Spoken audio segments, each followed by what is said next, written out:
누가복음 7장입니다.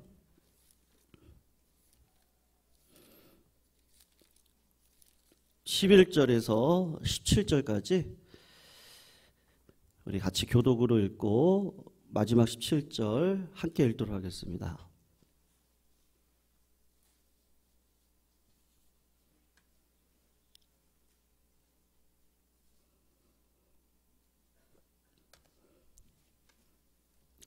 제가 먼저 읽습니다. 그 후에 예수께서 나인이란 성으로 가실새 제자와 많은 무리가 동행하더니 성문에 가까이 이르실 때에 죽은 자를 메고 나오니 이는 한 어머니의 독자요 그의 어머니는 과부라. 그 성에 많은 사람도 그와 함께 나오거늘 주께서 과부를 보시고 불쌍히 여기사 울지 말라 하시고 가까이 가서 그 관에 손을 대시니 맨 자들이 서는지라. 예수께서 이르시되 청년아 내가 내게 말하노니 일어나라 하시매 죽었던 자가 일어나 앉고 말도 하거늘 예수께서 그를 어머니에게 주시니 모든 사람이 두려워하며 하나님께 영광을 돌려 이르되 큰 선지자가 우리 가운데 일어나셨다 하고 또 하나님께서 자기 백성을 돌보셨다 하더라. 우리 같이 읽습니다. 예수께 대한 이 소문이 온 유대와 사망에 두루 퍼지니라. 아멘. 성도님들, 말에는 위력이 있습니다. 그래서 옛날에 말 한마디가 천냥빛 갚는다는 말이 있습니다. 그래서 한 사람의 말이 생사를 가르기도 하고 인생을 바꾸기도 합니다. 성경에서는 말에 대한 위력에 대한 말씀들이 자주 등장을 하는데 성경의 경우에는 긍정적인 말의 위력보다는 부정적인 말의 위력에 대해서 말씀하는 경우가 많고 실제적인 삶에도 보면 긍정적인 말의 위력보단 부정의 말의 위력이 얼마나 큰지를 사실은 저희들이 경험하며 살아갑니다. 그래서 직장 상사의 모욕적인 말 한마디에 40대 여직원이 자살을 하려고 했던 소동도 있었습니다. 인터넷을 통해 비방과 모욕적인 댓글에 충격을 받아서 목숨을 스스로 끊었던 수많은 연예인들이 있고요. 수많은 공동체에서 비난에 가까운 가벼운 말 한마디가 사실은 너무나 큰 상처를 줘서 그 공동체를 떠나는 경우도 있습니다. 그러니까 이런 사실들을 보면 긍정적인 10마디보다는 부정적인 말 한마디가 더 영향이 있구나라는 생각을 하게 됩니다. 우리 사랑하는 성도님들, 늘 사랑의 말을 하시기를 주의 이름으로 축원합니다. 칭찬의 말에 힘을 줄 수 있는 말이요, 위로를 줄 수 있는 말들을 하셨으면 좋겠습니다. 그런데 여러분, 말이 공허할 때가 있어요. 그리고 말이 힘이 없을 때가 있습니다. 우선은 진심으로 하지 않는 말에는 힘이 없습니다. 그 말이 마음에서부터 우러나오는 말이어야 사람이 동감을 합니다.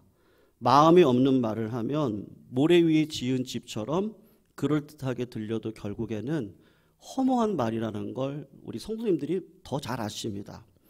하지만 진심의 말이라고 할지라도 그 말에 힘이 있는 건 절대로 아니죠. 아무리 진심의 말이라고 할지라도요, 책임을 지지 못하는 말은 힘이 없습니다. 가난한 집안의 한 남편이 이제 오랜 세월 직장을 다니다가 은퇴를 했습니다. 그리고 아내한테 이렇게 얘기를 하는 거죠. 여보, 내가 당신 호강시켜 줄게. 조금만 기다려. 내가 세계 여행 보내줄게. 우리 같이 세계 여행 가자. 라고 말을 한다면 여러분, 그 남편이 거짓말을 하겠습니까? 그렇진 않아요. 진심의 이야기를 할 겁니다. 그런데 그 아내는 그 말을 듣고 그렇게 기뻐하지 않습니다. 왜냐하면 내 남편이 그렇게 해줄 수 없다는 것을 압니다. 능력이 안 따른 것을 아니까 진심이라고 할지라도 책임을 못 지는 말이니까 힘이 없습니다. 부모가 자식에게 하는 말도 마찬가지입니다. 부모가 자식에게 내 목숨까지도 내어주고 싶고 내 자식을 위해서라면 무엇이라도 희생할 마음이 있습니다. 하지만 우리가 다 경험을 하지만 부모이기 때문에 책임을 질 수 없는 상황도 있다는 걸 우리가 알고, 그래서 우리의 말이 사실은 허무할 때가 많습니다. 목회를 경험하면서도 저는 이런 허망함을 경험합니다. 힘들게 투병하는 남편을 간호하고 있는 집사님을 제가 찾아가서, 집사님 걱정하지 마세요. 꼭 일어나실 거예요. 괜찮아지실 거예요. 진심으로 말을 합니다. 아버님 괜찮으실 거예요. 힘내세요. 그런데 제 마음은 정말 진심인데 공허합니다. 왜냐하면 제게는 그분을 일으켜 드릴 능력이 없기 때문에 그렇습니다. 여러분, 그래서 오늘의 결론인데, 말에 힘이 있으려면 그 말이 첫 번째로 진실이셔야 되고 두 번째로 사실로 역사 속에 드러나야 됩니다. 그럴 때 말에 힘이 있습니다. 그렇다면 우리 주님께서 오늘 하셨던 말씀은 어떨까요? 예수님께서 나인이라고 하는 성에 들어가셔서 성 안 막 들어가시다가 많은 무리가 긴 행렬을 하면서 성 밖으로 나오는 걸 주님께서 목도하셨습니다. 그렇게 큰 도시가 아니야, 작은 성읍인데 많은 사람들이 긴 행렬을 이루고 장례 행렬이 긴 걸 보니까 죽은 사람이 굉장히 영향력이 있는 사람이라든지, 아니면 모든 사람들이 동참할 만큼 불쌍하고 고통스러운 사람이니까 긴 행렬이겠죠. 성 밖으로 나가는 그 긴 행렬과 마주쳐서 주님께서 제자들과 함께 긴 행렬로 그 무리와 마주서는데, 주님께서 들어오시다가 맞은편에 오고 있는 장례 행렬 가운데 유독 한 여자가 눈에 띄었습니다. 그리고 한 여자를 목격하고 주목해 보셨습니다. 그 여자는 누구냐? 가장 슬피 울고 있는 여인인데, 그야말로 걷는 것조차도 감당할 수 없을 만큼 고통스럽고 절망스러운 모습을 주님께서 보십니다. 여러분, 성경은 그 슬피 울고 있는 여인을 가리켜서 뭐라고 얘기하죠? 과부라 그래요. 죽은 사람은 그 과부의 외아들 독자입니다. 모든 죽음이 애석하고 슬프지만 그 여인의 그 슬픔은 말로 표현하기 어려운 것이죠. 언제인지 몰라도 남편하고 사별을 했습니다.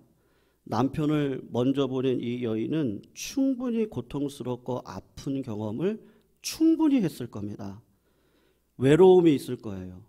혼자 산다는 것이 어떤 것인지, 그리고 생계의 끼니를 여자가 걱정을 해야 되고, 때로는 경험하는 수치, 때로는 소외감, 외로움 충분히 경험하고 너무 힘든 일입니다. 그리고 자식 하나를 내가 키운다는 거 감당하기 어려운 일입니다. 남편과 사별을 하고 힘들고 외로운 삶을 살아가면서 이 여자에게 있는 가장 큰 소망은 무엇이겠어요? 최선을 다해서 살아야 될 이유와 희망이 있는데, 그것은 외아들 독자 자식인데 이 아들이 내 남편을 꼭 닮았습니다. 이 독자 아들만 보면 남편 보는 것 같고 살아갈 소망이 생깁니다. 사람들에게 수모와 멸시를 당하지 않을 수 있었던 이유도 내 아들 때문이었어요. 그 아들이 소망이고 내 인생의 힘입니다. 그런데 그 아들이 죽었습니다. 아들의 죽음이 이 여인에게는 더 이상 살아 있어야 될 의미가 없습니다. 상실이고 절망입니다. 남편도 보내고 자식도 보내고 이제는 홀로 이 땅을 살아가야 되는 사람입니다. 여러분, 이 여인에게 어떤 말을 하면 위로가 되겠어요? 어떤 말을 해주면 이 여인이 조금 덜 슬플 수 있겠습니까? 이 여인에게 무슨 말을 해주면 용기를 얻고 슬픔을 극복하고 웃음을 되찾을 수 있겠습니까? 아마 처음 함께 부둥켜 안고 그냥 엉엉 울기만 하다가 너무 심하게 울다 몸이 상할 것 같아서 이제 그만 울어라. 네. 그렇게 울다가 네가 죽겠다. 죽은 사람은 죽었고 산 사람은 살아야 되니까 이제 아무리 슬퍼도 울지 말고 정신 차려라. 억지로라도 냉정을 차려야 되지 않겠니? 어떤 분은 내가 가족이 되어줄 테니까 비록 남편이 떠나고 아들 떠났지만 내가 친구 되어주고 가족 되어줄 테니까 그만 울어라. 위로하는 사람도 있을 겁니다. 어떤 사람은 울음을 참으려고 하지 말고 그냥 실컷 울라. 지금 울지 못하면 뭘 할 수 있니? 그냥 마음껏 울어라. 마음껏 울어라. 여러분, 다 진심의 말입니다. 자식을 잃은 여인에게 힘이 되어주고 싶은 말입니다. 이 말이 상처가 될까 고민하면서도 그래서 묵묵히 그의 옆에서 그냥 가만히 묵묵히 30분 그냥 묵묵히 그가 가는 길을 뒤에서 쫓아가요. 아무 말도 할 수 없었던 그 마음조차도 진심일 겁니다. 그런데 주님은 오늘 그 여인에게 다가갑니다. 그리고 그곳에 있는 모든 사람들이 하고 싶었던 말이죠. 그 말을 주님도 똑같이 하십니다. 울지 말아라. 누구나 했을 것 같은 말, 누구든지 다 그렇게 말했던 말인데 주님께서 그 여인에게 하셨습니다. 여러분, 울지 말라는 말이 위로가 될까요? 윤석열 대통령께서 찾아오시고 용인시장 한 분이 찾아오셔가지고 장례 행렬에 오셔가지고 울지 말라고 이야기를 하면 그분의 말이 진정한 위로가 되겠습니까? 높은 사람이 오셔서 울지 말라고 하니까 아, 내가 진짜 울지 말아야지 하고 그런 위로가 되겠습니까? 여러분, 주님께서 그 여인에게 하셨던 울지 말라는 말씀은 달랐습니다. 주님이 이 여인에게 울지 말라고 말씀하신 후에 관으로 가셨어요. 그 당시 이스라엘 백성들에게 관을 하루속히 치워야 됩니다. 죽은 자의 시체니까 관에다가 손을 옮기는 것조차도 그건 부정적인 행위였습니다. 빨리 가서 장례 치러야 됩니다. 그런데 주님이 울지 말라고 말씀하시면서 관에 갔다가 손을 갖다 댑니다. 그리고 큰 소리로 관 앞에서 말씀하시는데 청년아 내가 내게 말하노니 일어나 걸어라. 관을 열고 일어나라. 여러분, 죽었던 자가 살아났습니다. 살아앉아서 말도 했습니다. 예수님은 그 청년을 데리고 슬피 울던 여인에게 데려갔습니다. 울지 말라는 말이 공허한 말이 절대로 아니었습니다. 그냥 따뜻한 말 한마디가 아닙니다. 그 여인이 아끼고 사랑하던 모든 사람들이 울지 말라고 했지만 주님이 울지 말라고 하신 말씀은 다른 말씀입니다. 왜 그렇습니까? 주님께서 그 아들을 살릴 계획과 의도가 있었고 우리 주님에게는 살릴 수 있는 능력과 책임이 있기 때문이죠. 그 주님이 살릴 수 있으니까 울지 말라는 말씀이 진짜 위로가 되는 말씀입니다. 사랑하는 성도님들, 하나님은 예수 그리스도를 통해서 죄를 이기셨습니다. 믿으시기를 축원합니다. 2000년 전에 우리 주님 오셔가지고 그 죽음의 권세를 이기고 이 땅 가운데 부활하셨습니다. 하늘나라 올라가셨습니다. 그리고 친정 어머니 같은 성령님을 내 마음 가운데 부어주셨습니다. 그러니까 주님이 울지 말라고 하는 말씀은 진짜 사실이고 진짜 위로가 되는 말씀이죠. 수년 전 어떤 한 장례식에서 설교를 했던 적이 있었습니다. 안타깝게도 아들이 스스로 목숨을 끊었습니다. 어떤 말씀을 제가 전해야 되죠? 제가 그 자리에 가서 제가 어떤 말을 해야 그 어머니가 위로를 받으시겠어요? 아버지가 위로를 받으시겠어요? 아무것도 생각 안 나더라고요. 예배당에 와서 그냥 하나님. 그러다 오늘 본문이 생각이 나더라고요. 나인성의 과부. 설교 중에 오늘 설교 요 포맷을 가지고 아웃라인으로 설교를 했습니다. 장례가 끝나고 한 부인께서 저를 찾아오셨는데 35살 먹은 딸을 먼저 보내고 그리고 그 뒤를 감당할 수 없어서 울고 계셨던 한 권사님이 저를 찾아오셔서 목사님, 제가 목사님 설교를 듣고요 결심했어요. 이제부터는 울지 않겠습니다. 그렇게 이야기를 하셨습니다.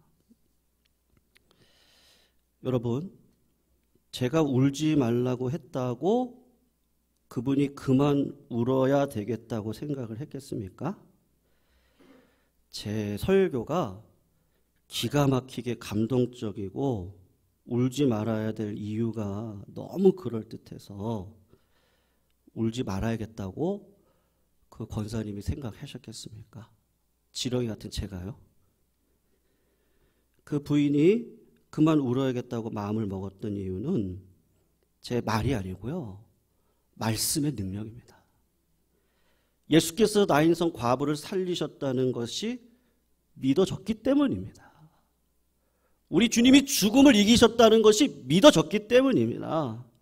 내 인생의 죽음을 반드시 경험하는 것도 맞고요, 내 딸을 다시 만날 것도 맞고요, 내 몸은 부활할 것을 확실하게 믿었기 때문에 그렇습니다. 다른 말로 얘기하면 주님의 약속은 다시 살려주시겠다는 약속, 영원히 살게 하시겠다는 약속, 새 몸을 입고 하나님의 영광 가운데 우리 모두가 다시 만나겠다고 하는 그 약속, 그게 믿어졌기 때문에, 우리 주님이 그 눈에 눈물을 씻어주신다고 하신 그 말씀이 믿어졌기 때문에 그런 것이죠. 여러분, 그럼 울지 말아야 돼요? 왜 안 울어요? 우셔야 됩니다. 어떻게 울지 않을 수 있습니까? 아픈데요? 불안한데? 힘든데? 보고 싶은데? 어떻게 안 울 수 있겠습니까? 그러나 우리 주님이 울지 말라는 말씀은 내가 너를 위해 죽었고 내가 너를 위해 다시 살았으니 어떠한 경우에도 절망하지 말고 포기하지 말고 좌절하지 말고 어떤 경우에도 그냥 끝났다고 생각하지 말고 소망 붙들고 살아가라. 저는 오늘 설교보다 오늘 안수홍 목사님의 간증이 더 강력하다 생각합니다. 설교 짧게 하려고요. 여기까지 하겠습니다. 은혜가 아니면요, 우리 이 찬양 같이 한번 불렀으면 좋겠는데요, 은혜로 살아가는 거죠. 우린 누구나 다 웁니다. 근데 슬픔으로 믿음의 씨앗을 뿌리고 믿음으로 살아가는 자에게는 기쁨으로 단을 이기고 오는데, 여러분 그 역사적인 사실은 죽음 때입니다. 지금은 몰라요. 죽을 그때 하나님을 영화롭게 만나면서 내 아버지, 어머니, 우리 교회의 친구들 다 그때 만납니다. 그때입니다. 그때까지 은혜 붙들고 살아가야 됩니다. 은혜는 주님께로부터만 옵니다. 그 생각하시면서요, 마음껏 우시고 마음껏 우시다가 그 은혜가 보이면 기쁨으로 눈물을 흘리면서 또 일어서시는 우리의 삶이 되시기를 바랍니다.